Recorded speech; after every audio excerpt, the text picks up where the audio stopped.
कहते हैं बड़े घरों में रिश्ते दिल से नहीं हैसियत से तय होते हैं, और जब बात हो छोटे बेटे की शादी की तो सबसे ज्यादा डर होता है घर की बड़ी बहू को। मालती देवी चाय पीते हुए कहती हैं, मेरा रोहित अब नौकरी भी करने लगा है, अब उसकी शादी भी कर देनी चाहिए। हाँ माँ जी, लेकिन लड़की हमारे स्टेटस की होनी चाहिए, जो इस बड़े बांग्ली की छोटी बहू बन पाए, गांव देहात की नहीं। शहर की चकाचौंध में पले लोग अक्सर भूल जाते हैं कि संस्कार मिट्टी में उगते हैं और गांव की लड़कियां हालात से लड़ना बचपन से सीख लेती हैं। तभी पड़ोसन शोभना आती है चाय पर। आओ शोभना बहन, कैसी हो? मैं तो बहुत टिप टॉप हूँ मालती बहन। ये बताओ, अपने छोटे बेटे की शादी कब कर रही हो? बोलो तो एक लड़की में बताओ। मेरी भांजी काजल गांव की है, संस्कारी है, घर गृहस्थी जानती है। रोहित बेटे के लिए बहुत बढ़िया रहेगी, दोनों की जोड़ी खूब जामेगी। गांव की लड़की। तभी विनीत मालती का पति कहता है, संस्कार शहर से नहीं आते मालती, दिल से आते हैं। इंसान की नियत से आते हैं, उसकी नेकी से आते हैं। तभी रिश्ता तय हो जाता है और मालती कुछ बोल नहीं पाती। आखिर वो अपने पति का विरोध नहीं कर सकती थी और बड़ी बहू भी बस डांट घिसती रह गई।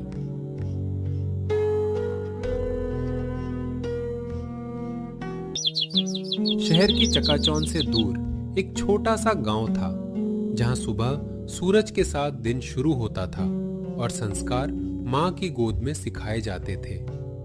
काजल उसी गांव में पली बड़ी थी। ना महंगे कपड़े, ना बड़ी बातें, पर इज्जत, मेहनत और आत्मसम्मान उसके खून में था। बेटी, ससुराल बड़ा है, लोग अलग सोच के होंगे।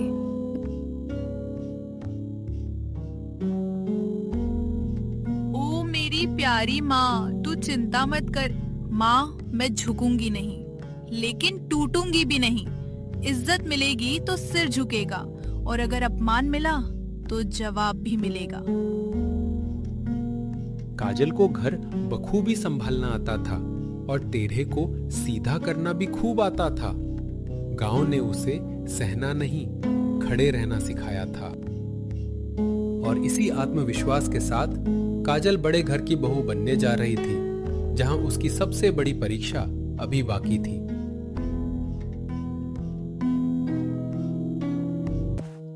एक नई बहू जब ससुराल की चौखट लांघती है तो अपने साथ सिर्फ सामान नहीं लाती, वो उम्मीदें, डर और ढेर सारा हौसला भी लेकर आती है।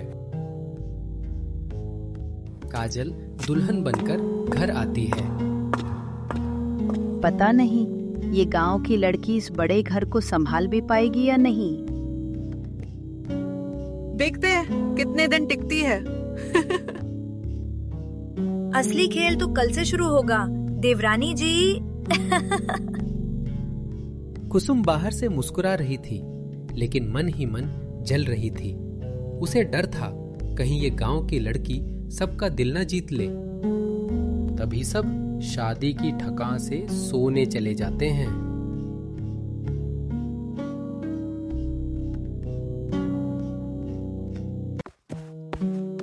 अगले दिन काजल सुबह जल्दी उठकर नहा धोकर तैयार हो जाती है, क्योंकि ससुराल में आज उसकी पहली रसोई थी।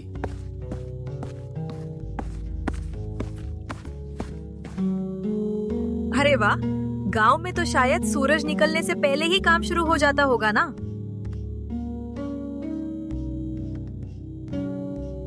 काजल कुछ नहीं कहती, चुपचाप काम करती रहती है। वैसे माँ जी, गांव की लड़कियों को इतना बड़ा किचन समझ में आता भी है क्या? भाभी, खाना तो बहुत अच्छा बन रहा है।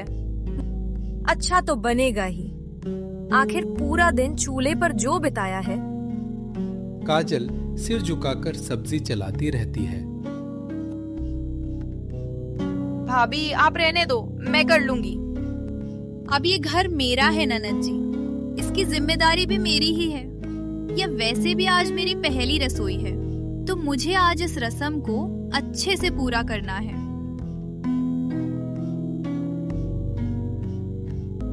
खाना सबको पसंद आता है। मालती, बहू तो सच में समझदार है। मालती चुप रहती है।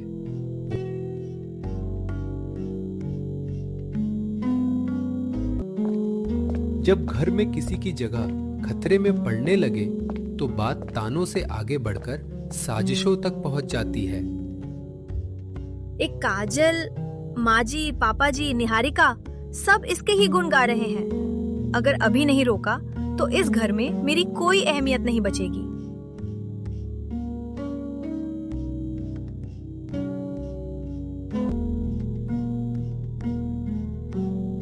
अगली सुबह कुसुम जानबूझकर किचन में नमक की डिब्बी गिरा देती है, फिर चुपचाप काजल को ही सफाई करते देखती रहती है। थोड़ी देर बाद वह मालती के पास जाती है। ये क्या हाल बना रखा है? माँ जी, मैंने तो काजल को मना किया था, पर वो सुनती ही नहीं, पूरी रसोई गंदी कर दी। माँ जी, मैंने तो अभी काम शुरू ही किया था। कुसुम पीछे खड़ी हल्की मुस्कान दबा लेती है।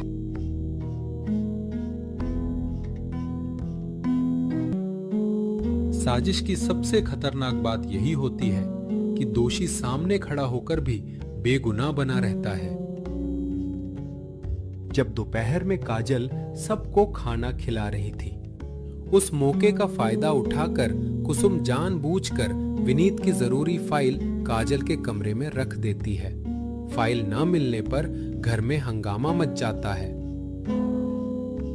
तभी कुसुम फाइल ढूंढने की एक्टिंग करती है और वो काजल के कमरे से फाइल लाकर मालती को बताती है कि की फाइल काजल ने इधर उधर कर दी थी।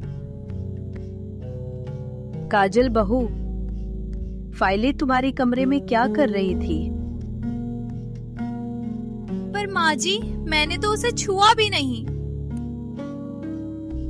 गांव में तो सब चीजें इधर उधर रख देने की आदत होती है ना। इसको ये फाइल्स वगैरह कहाँ कुछ समझ आती होगी। छोटे गांव के लोगों को बड़े घर की तहजीब कभी समझ नहीं आ सकती। निहारिका काजल को देखती है, उसे कुछ गड़बड़ महसूस होती है। काजल चुप थी क्योंकि वो जानती थी हर लड़ाई शब्दों से नहीं, सबूत से जीती जाती है।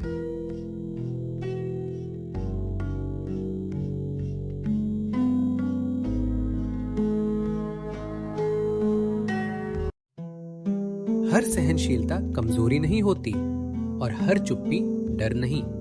कुछ औरतें सही वक्त आने तक शांत रहती है। एक रात कुसुम जानबूझकर सारा काम काजल पर डाल देती है। गांव की बहुएं तो काम करने में एक्सपर्ट होती है ना? हाँ भाभी, पर नौकर बनने के लिए नहीं, घर संभालने के लिए। पूरा घर सन निहारिका मुस्कुरा देती है।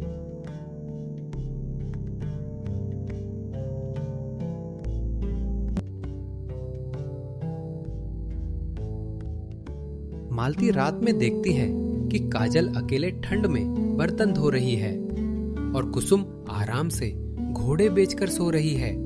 उसने देखा कि जब से काजल बहू आई है तब से घर की सारी जिम्मेदारी सिर्फ काजल ने ही ली है और कुसुम बस आराम ही कर रही है। उसको काजल पर दया आती है।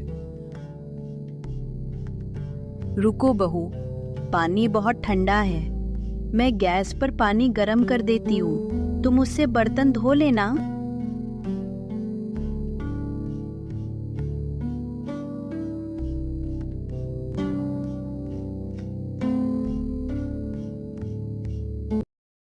जब सच सामने आता है तो झूठ को चीखने की भी इजाजत नहीं मिलती।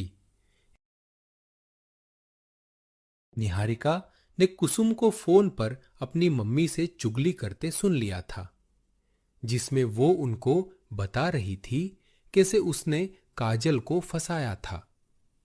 निहारिका जाकर सारी सच्चाई बता देती है मालती को कि सारी गलती कुसुम की थी।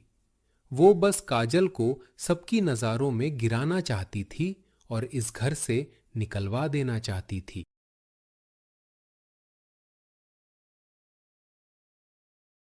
क्या बड़ी बहू इतना गिर सकती थी? मुझे बिल्कुल नहीं पता था। मैंने बेवजह काजल बहू को गलत ठहराया और डटा। हे भगवान, ये तो बहुत शर्म की बात है कि एक औरत दूसरी औरत की दुश्मन बन जाती है। कुसुम शर्मिंदा हो जाती है। जिसे कभी बोझ समझा गया था, आज वही बहू उस घर की सबसे बड़ी ताकत बन चुकी थी।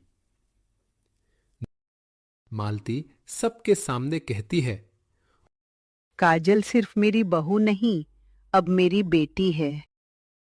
माँ जी, बेटी को बस आपका भरोसा चाहिए था। जहां प्यार हो वहां रिश्ते टिकते हैं, जहां साजिश हो वहां सच जीतता है, और जिस घर में औरत को सम्मान मिले वही घर असल मायनों में बड़ा घर कहलाता है।